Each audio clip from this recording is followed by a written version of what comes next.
Ça a commencé quand là, avec l'impôt? En quelle année ton histoire? Le 6 janvier 2010. 2010? Ouais, 6 janvier 2010. Qu'est-ce qui est arrivé?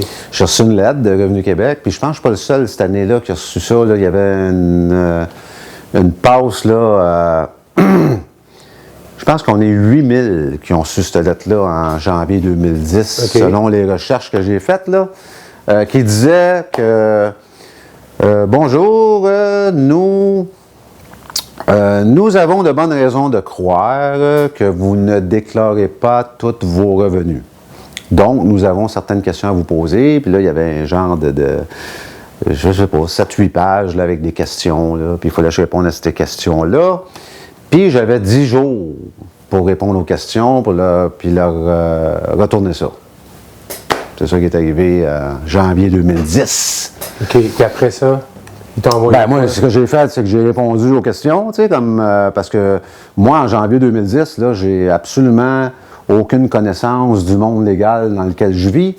J'ai absolument aucune connaissance du système monétaire dans lequel je vis. Là. Je suis complètement ignorant, là, comme j'imagine 98% du monde. Là, on ne sait pas, on sait pas comment ça marche. Fait que moi, j'ai répondu aux questions, j'ai retourné ça chez Revenu Québec. Là, là, j'ai même appelé là, pour leur dire, écoutez, je ne vois pas pourquoi vous m'appelez moi, là, parce que mon train de vie est assez ordinaire. Je ne suis pas un gars riche, je ne suis pas un gars qui a un bateau, je ne suis pas un gars qui a des chalets, je ne suis pas un gars qui a des immeubles ou quoi que ce soit de même. Là, fait que, anyway, là, j'ai... pour faire une histoire courte, là, à un moment donné, j'ai reçu un avis de cotisation de 35 000 35 000? 35 000 Ils ont pris ça où? Bien, selon des statistiques canadiennes quelconques, il a fallu que je fasse plus d'argent pour arriver à vivre. Selon eux autres, là, moi, ces 3 années-là, qui vérifiaient, j'ai déclaré à l'entour de 50 000 clairs. Après impôt? Oui, après impôt. Après impôt, il me restait 50 000 Ton hypothèque, c'était quoi? Je pense que c'est 700 par mois, quelque chose de même. Ta maison, elle vaut combien? À ce moment-là, la maison, lorsqu'elle a été achetée, je pense que c'était 80 000. Là, quelque chose Mais là, n'importe qui peut se payer ça. Ah, Jack, là. C'est parce que, à ce moment-là, je ne le savais pas, mais aujourd'hui, je suis très au courant que Revenu Québec, là, 2010-2011, là, il n'était pas question qu'ils commencent à vérifier du monde sans les cotiser, là. Tu comprends?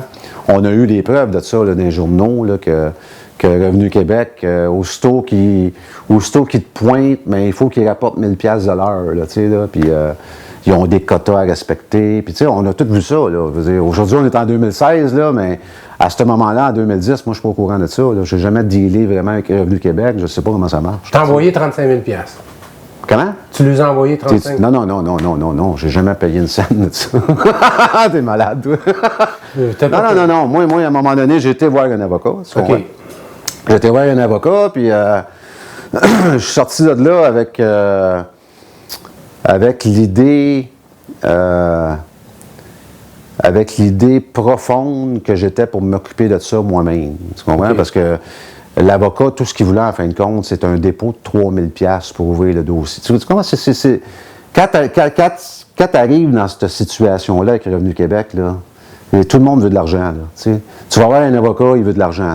Puis, il ne m'écoutait même pas. Là, je racontais des affaires. Là, puis je voyais qu'il ne m'écoutait même pas. Puis, il voulait 3 000 $ pour ouvrir le dossier. Là. C'est ça qui l'intéressait. Là. Fait que depuis 2010, tu n'as pas réglé cette note-là encore? Ah, oui, je l'ai réglé. J'ai réglé ça. D'une autre façon, quoi? Oui. Moi, j'ai appris. J'ai décidé, quand je suis sorti de ce bureau d'avocat-là, que j'étais pour apprendre comment... Attends, tu viens de me dire que tu n'as pas payé, mais tu es en train de me dire que tu as réglé ça. Oui. Comment tu as fait? J'ai réglé ça en utilisant la sûreté de ma personne. C'est quoi la sûreté? La sûreté de ma personne, c'est un droit. Au dictionnaire, c'est quoi la sûreté? Une sûreté, c'est une garantie monétaire, tout simplement. Ça vient d'où? Pourquoi tu me parles de sûreté? Pourquoi je te parle de sûreté? Parce que nous, les hommes et les femmes ici au Québec, ouais, on a le droit à la sûreté de nos personnes. Ça vient d'où, ça? Ça vient de la Charte des droits et libertés du Québec. Dans la Charte des droits et libertés du Québec, on a des droits. Qui a écrit ça? La Charte des droits et libertés du Québec a été écrite en 1975 par René Lévesque et sa gang. Pourquoi ils ont fait ça, tu penses? Pour nous protéger. René Lévesque avait, d'après moi, c'est le seul politicien qu'on a eu ici au Québec qui voulait vraiment travailler dans les intérêts du peuple. Puis René Lévesque a décidé en 1975 d'écrire une charte qui s'appelle la Charte des droits et libertés de la personne du Québec, sûrement en relation avec la décision de Pierre Elliott Trudeau en 1974 de commencer à créer la dette publique en utilisant des entités privées au lieu d'utiliser la Banque du Canada. Parce que dans ces années-là, ils ont switché la Banque du Canada, ils ont tout donné ça dans les mains du privé? Oui, exact. C'est parce que en 1974, Pierre Elliott Trudeau a décidé que notre dette nationale était pour être créée en utilisant des banques privées. Okay. Au lieu d'utiliser la Banque du Canada à 0% d'intérêt, comme ils ont fait de 1938 à 1974, ils ont décidé en 1974 que ça, c'était terminé. Puis maintenant, on utilise des banques privées pour créer notre dette à 3-4% d'intérêt. Okay. Tu comprends? Autrement dit, en 1974, Pierre Elliott Trudeau, il nous a vendus sur le marché boursier. Puis 6 mois plus tard, René Lévesque a décidé qu'il était pour nous donner le droit à la sûreté de nos personnes. Pour justement, au cas où si cette histoire de dette publique-là deviendrait incontrôlable. Mais ça, c'est ta perception ou... Oui, c'est ma perception dans le sens que j'ai fouillé, tu sais, j'ai fouillé. Je veux dire, Pierre Elliott Trudeau décide ça en 1974, puis 6 mois plus tard, René Lévesque décide d'écrire une charte pour nous protéger contre la folie qui pourrait subvenir avec cette dette publique-là. Tu comprends? OK. Là, tu dis que tu as utilisé ta sûreté. Comment tu as fait ça? Ton état de compte dans les mains, qu'est-ce que tu as fait avec? Bien, quand tu reçois un avis de cotisation de Revenu Québec, dans le fond, c'est un état de compte. Oui. Puis il y a une partie en bas, là, tu sais, il y a une partie détachable là, en bas. Là. Ça, on appelle ça un bordereau de paiement. Okay? Ou, au Revenu Canada, ils appellent ça une pièce de versement. D'accord. Okay? Mais nous autres, on n'est pas habitués de lire ce qui est écrit. Nous autres, on est habitués de payer. On est habitués, nous autres, de fermer nos gueules puis payer. On n'est pas habitués d'essayer de voir c'est quoi qu'on fait au juste. Là. Tu sais, là, c'est pas de même qu'on a été éduqués. On a été éduqués, nous autres, à être des bons contribuables dociles. Tu sais.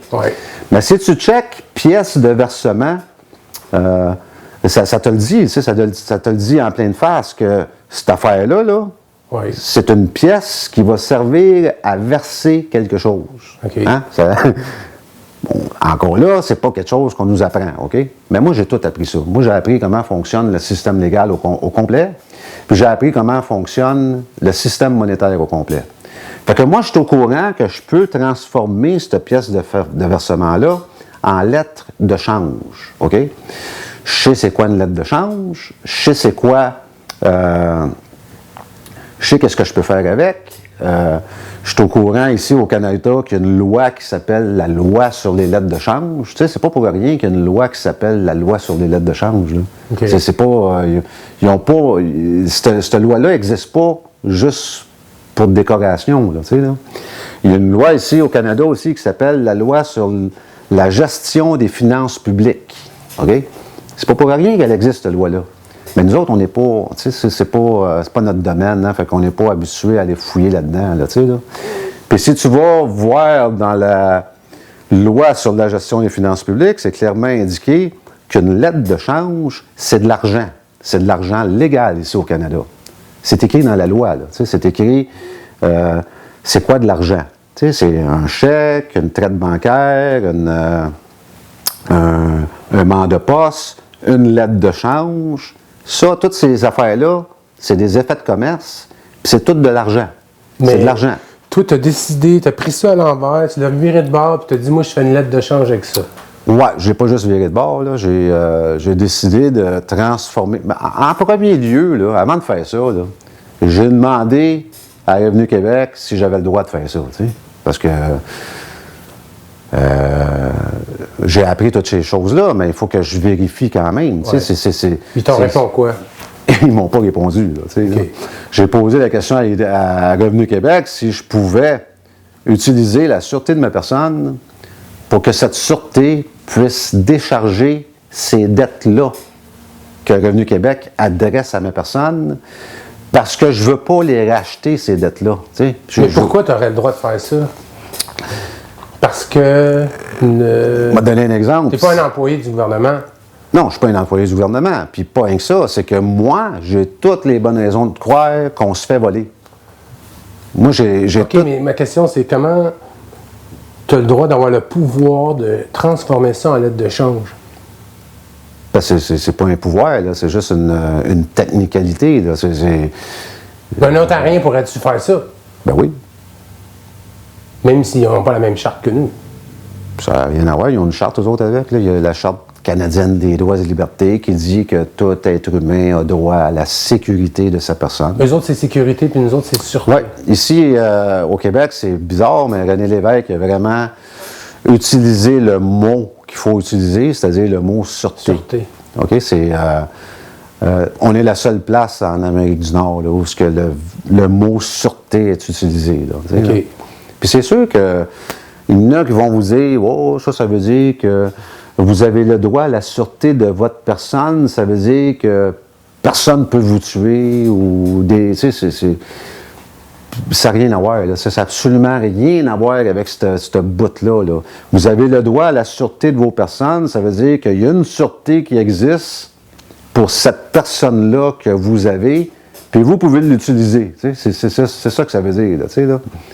Puis de toute façon, on est en 2016, là, puis ça fait plusieurs fois que je le fais, là, puis tout ce que j'ai comme réponse, puis tout ce que j'ai comme réaction me prouve que j'ai entièrement raison. Fait que là, tu me dis que depuis 2012, tu crées des lettres de change. Je transforme les bordereaux de paiement en lettres de change pour régler ces dettes-là. Ouais. Puis les autres, ils ne te répondent pas. Non. Puis ils n'ont pas fait de saisie. Normalement, moi, si je ne paye pas un compte, là, dans 6 mois, ils vont venir saisir mon compte de banque. Pourquoi qu'ils viendraient me saisir? Là? Ben, je connais du monde que... Oui, mais c'est parce que je fais pas ça tout croche, là, tu comprends? Là, quand j'envoie cette lettre de change-là, là, OK, j'accroche ça après un avis, tu sais, un petit avis. Je leur explique ce que je fais, pourquoi je le fais, puis je leur dis que si jamais je ne peux pas le faire, juste me retourner ces lettres de change-là et je promets que je vais payer. OK. Tu comprends? Fait que c'est facile pour eux autres. Là. Ils reçoivent ça, là, puis si l'illuminé Pierre, là, et ce qu'il dit puis ce qu'il fait, là, ça n'a aucun bon sens, là. Mais ils ont juste à me retourner ces lettres de change-là, puis je promets que je vais payer. Puis ils t'ont jamais rien retourné. Ils m'ont jamais rien retourné, non. Puis ils t'ont jamais dit c'est bon ou c'est pas bon ce que tu fais. Non. Pourquoi? Ben parce que c'est bon. Parce que si, écoute... Quand même, là, ça fait 5 ans, là. Ben oui. Ils n'ont jamais retourné non. ça. Non. Même Revenu Canada, là, j'ai fait ça avec Revenu Canada là, pour une dette de 6 200 $. J'ai fait ça... Une dette... Une dette d'impôt, là. Publique ou ta dette? Une dette d'impôt. Une dette d'impôt, c'est une dette publique. Là. OK. Parce que tu es public? C'est pas moi qui... c'est parce que... Je vais t'expliquer, OK? Si moi, je vais à la banque puis je demande d'emprunter 10 000 $, puis que je signe une promesse que je vais rembourser le 10 000 $, puis tout le kit, bien, il faut que je tienne ma promesse. Là. Il faut que je paye le 10 000 $. Là, je ne peux pas commencer à utiliser la sûreté de ma personne pour régler ce genre de dette-là. Là. Okay. Sinon, ça ne marche pas. Là. Mais si je reçois une dette de Revenu Canada de 6 200 $, moi, je n'ai jamais demandé ça. Je n'ai jamais emprunté 6 200 $ à Revenu Canada. Je n'ai jamais accepté quelque contrat que ce soit avec eux autres. Ils font juste m'envoyer une dette publique venant du public, parce que Revenu Canada, c'est public, tu sais. Puis ils aimeraient que moi, je puisse racheter cette dette-là et la payer. Que vous voyez présentement, là, La bébite que vous voyez présentement ou le monstre que vous voyez présentement a été créé de toutes pièces par l'Agence du revenu du Québec, OK? J'avais pas l'intention, mes intentions n'étaient pas là. Moi, on a essayé de détruire ma vie, OK? Revenu Québec a essayé de détruire ma vie. Avec le 35 000. Avec le 35 000, puis ils ont essayé un paquet d'affaires, là, je pourrais t'en jaser de Revenu Québec 2 heures, là, OK? Ils ont essayé de détruire ma vie, puis ça n'a pas fonctionné. Puis tu fais-tu encore tes rapports d'impôts à toutes les années? Oui, je fais des rapports d'impôts. Ça, c'est une autre histoire, ça. S'il y a des gens, là, ou des mouvements quelconques, ou qui vous disent de ne pas faire de rapports d'impôts, puis c'est pas vrai, ça, là. Embarquez pas dans ce genre de folie-là, là. Moi, je fais un rapport d'impôts à toutes les années. Comme je vous ai dit tantôt, ils n'aiment pas la façon que je le fais, mais en tout cas, je suis en train de négocier ça avec eux autres, là, parce que, bon... mais si vous recevez en gain ou en revenu de l'argent légal durant une année, il faut la déclarer. C'est ce que tu fais. Puis c'est ce que je fais. Puis c'est la loi, il faut le faire. Parce que c'est écrit. C'est même écrit, là, prenez un bill de 20$, là, c'est écrit, ce billet a cours légal. Donc, si vous acceptez ce genre de billet-là, d'argent-là, en tant que gain et revenu, mais légalement, vous êtes pris à accepter la loi qui vient avec. Fait que toi, tu fais ton rapport d'impôt, on t'envoie un avis de cotisation, tu le transformes en lettre de change. Oui, mais là, depuis 2 ans, je fais un rapport d'impôt à ma façon, puis il ne l'aime pas. Fait que, pourquoi? Parce que j'envoie une feuille 8,5 par 11. Là, je ne remplis pas toute la reste d'affaires qu'ils veulent qu'on remplisse. Là, je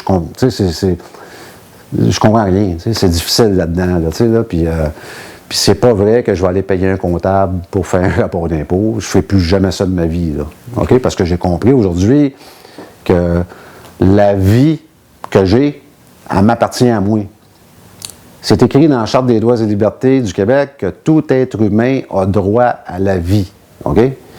Donc, s'ils veulent que je fasse un rapport d'impôt à leur façon, puis que ça prend 15 heures de ma vie pour le faire, mais je vais biller.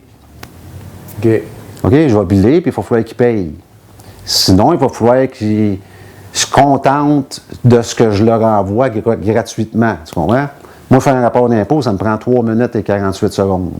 Mais comment tu fais pour savoir combien tu le dois? Ben, je calcule, là. Tu sais, j'ai quand même calculé.